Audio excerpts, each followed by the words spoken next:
Hello everybody and welcome back for part 2 of Beauty Secrets.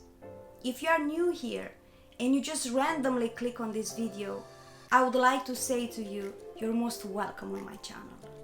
If you are already a subscriber, thank you for your support. It means the world to me. I couldn't end this month without filming a video about a subject that helped me ignore the pain, helped me take my mind off my condition, made my lonely days better, and helped me throughout those ugly, painful months. After I got my diagnose, I have spent so much time lying in bed, doing nothing but feeling sorry for myself. So the first thing I focused on was makeup, which helped me feel a little bit more confident and forget the pain for a short period of time. Because I have been following some makeup artists and I have probably watched hundreds of videos, I got some tips tested and now I can share them with you. After this long introduction, let me walk you through today's episode.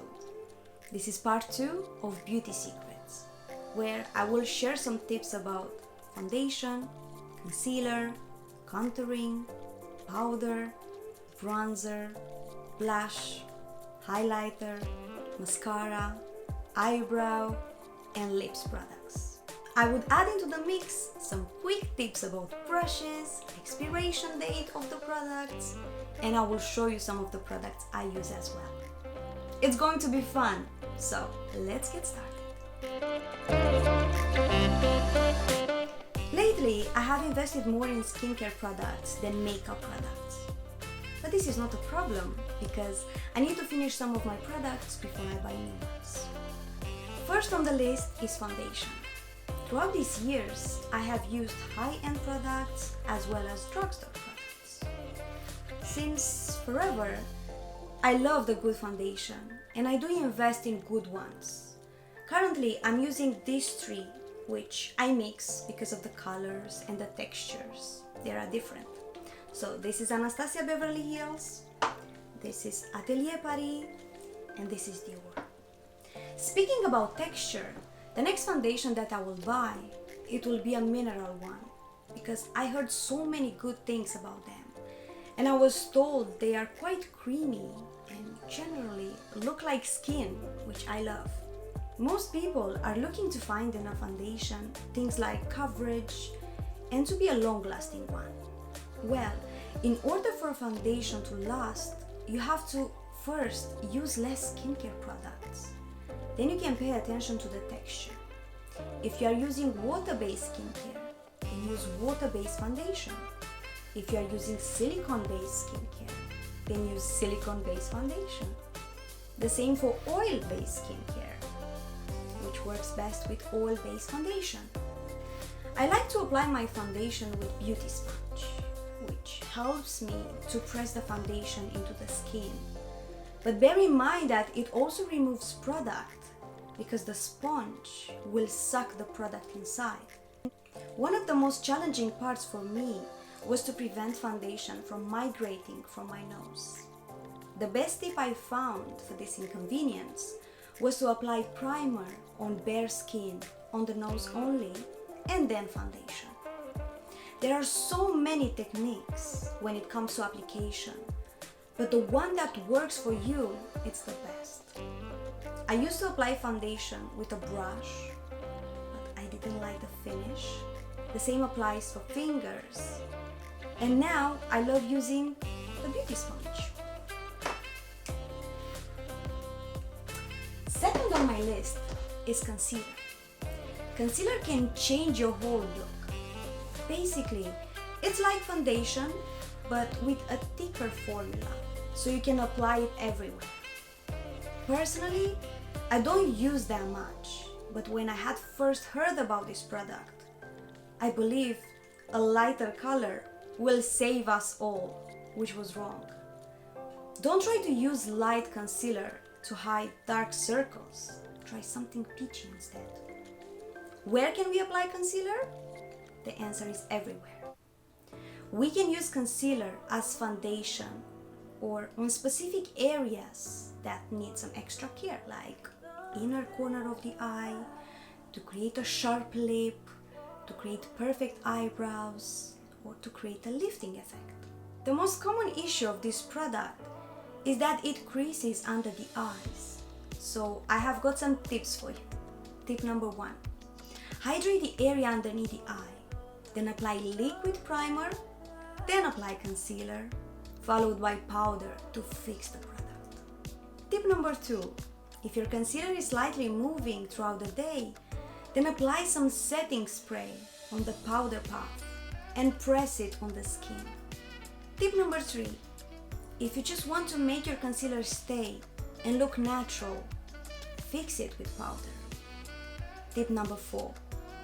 Cream and waxy formulas can be retouched with your fingers as long as you didn't powder before. Personally, I only fix it with Kat Von D powder, and the concealer I use is Makeup Forever. I usually use these 2 brushes, but it works with beauty sponge too.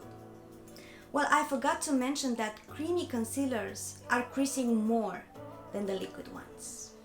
Third step would usually be powder, so you can fix your foundation and concealer. But I'm going to delay this step because I want to introduce contouring. Contouring is such a famous technique which has been around since the 60s. You can use this technique underneath foundation for a soft look or on top for a more defined look. First, highlight on all the areas of the face that you want to stand out, like underneath the eyes, bridge of the nose, forehead, down the sides of the nose, and any other area you want. Also, if you want a visual lift, highlight the outside corner of the eyes. Secondly, apply contouring so you can sculpt your face. Here the colors are very important because you have to mimic the natural shadow of your face. The color, it has to be ashy and matte. When it comes to contouring, it's a bit more challenging because it requires some knowledge, but I can share some tips with you. If you put 2 fingers here and you can touch your hairline, then don't contour it. 3 fingers, contour it. 4 fingers, definitely you can contour. When contouring the nose, don't go down, go upwards. I have got my special brush with me, which works perfectly for contouring, but I can use my beauty sponge too. The palette that I'm currently using is from Anastasia Beverly Hills, and it's a creamy contour palette. 4th step on my list is powder. For a long time, I didn't even pay attention to this product, let alone owning one. I have recently learned that it's best to apply the powder with powder puff by pressing it into the skin. If you left too much powder when you use the powder puff, then you can use a powder brush to remove the excess.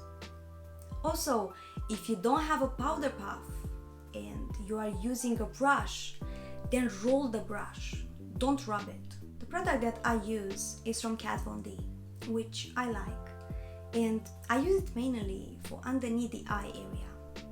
I like to use this brush because it's small and goes perfectly in this area.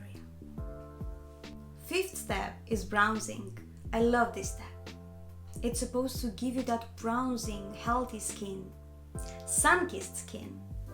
Usually for this step, you're supposed to use warm colors and place the product on the bone where the sun hits you and usually hits your highest features. You can start from the hairline inwards, very light on the temples and the bridge of the nose. Build it up, don't go heavy-handed. Personally, I have been using this classic hula for years, and I like it, even if it's a bit dark for me. But recently I have purchased this Nude by Nature bronzing powder, and I still need to get used to this warm color. It has a bit too much red for my taste, but I'll manage. I use this brush to apply it, and this is pretty much it. I love this product, which makes me look healthy. 6th step, blush. I had a love-hate relationship for a long time because in my mind I was looking like a clown every time I applied some.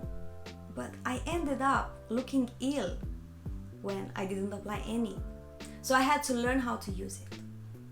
In terms of colors, it's a personal preference, but it has a huge connection to the undertone of your skin.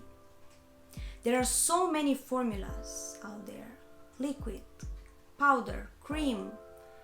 If you have dry skin, use cream or liquid. If you have combination and oily skin, use liquid or cream and fix it with powder. You can as well use your lipsticks as blush because they have a waxy and creamy consistency.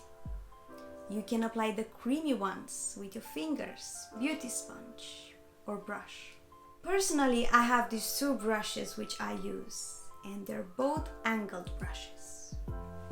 Now, placement is different for everybody. The higher the blush, the more youthful you look, and you also create an illusion of lifting the face. Also, a very important tip: do not apply the blush too close to your mouth because it makes you look older. The best way to measure it is by placing two fingers next to the nose and then apply the blush towards the cheekbone. The conclusion is that you don't need to smile in order to apply blush. 7th step is highlighter. Highlight your face to look younger.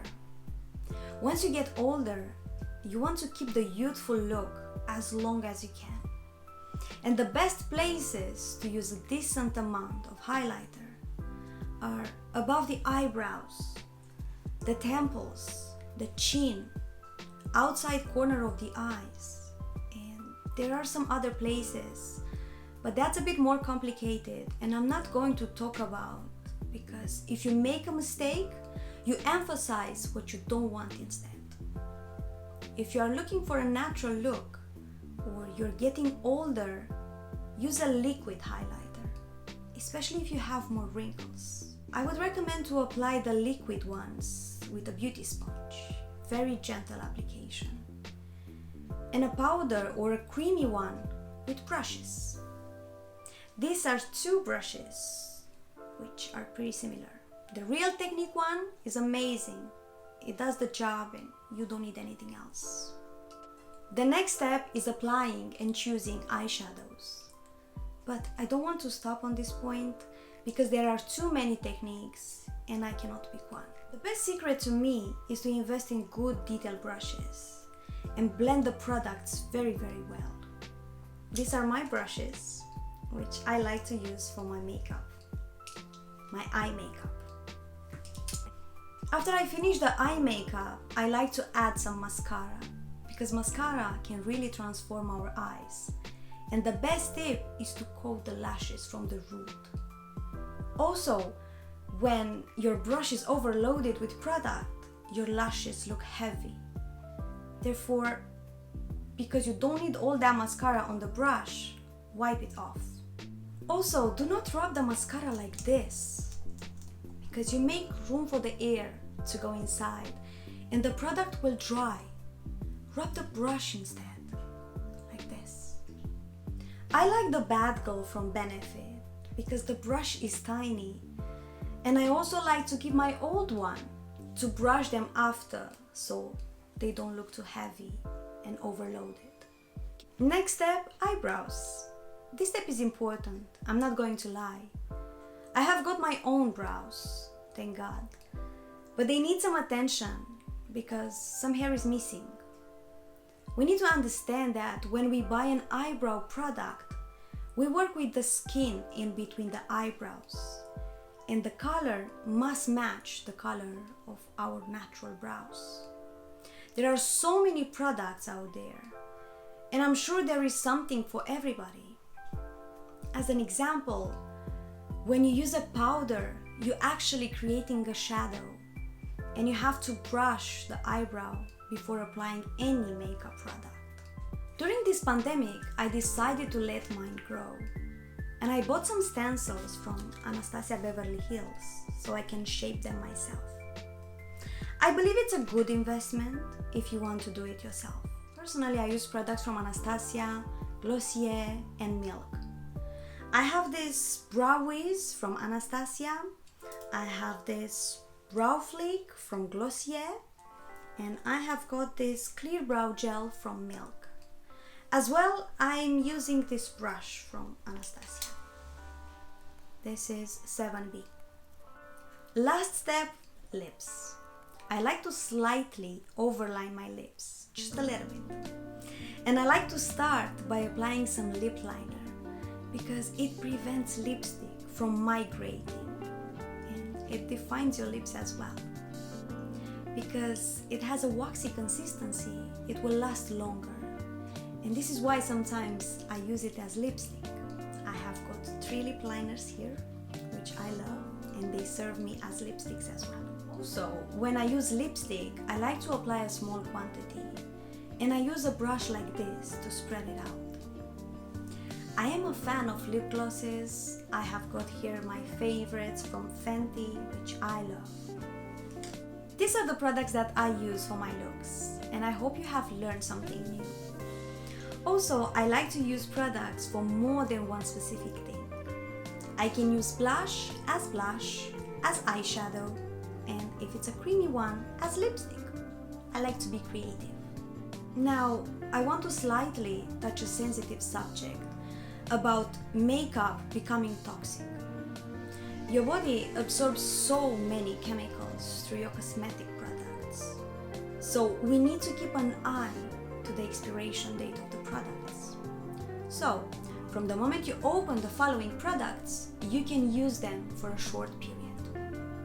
Foundation and concealer, usually 6 months.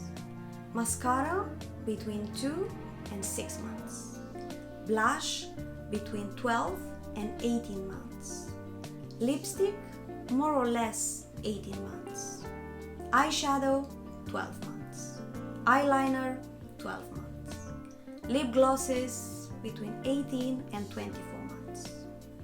This is why you shouldn't buy so many products. These are general numbers, but every product is different, and you have to check that for your own health. There are also many apps like Beauty Keeper who can help you identify the expiration date of your products. It's worth checking that out, believe me. Better safe than sorry. When it comes to brushes, I have learned that the size of the brush must match your face shape, and size too. Using brushes that matches your face shape is very helpful. When I first started buying brushes, I bought so many from Real Technique, which were too big for me, and my contour was too noticeable, as well as my blush. I still have one brush left, which is super big for my cheeks. Too big. Using the correct size is important, and when I decided to replace mine, I was happy I did it, because my whole look changed. It was more put together than ever. Even if this video is about makeup and transforming your appearance with it, don't feed your insecurities, accept yourself. See your own beauty and try to accept yourself first. Let go of the need to be perfect. It's a process, doesn't happen overnight. Remember, you are beautiful the way you are. Thank you for watching, and I hope you got to know me a little bit better through these videos. Stay safe.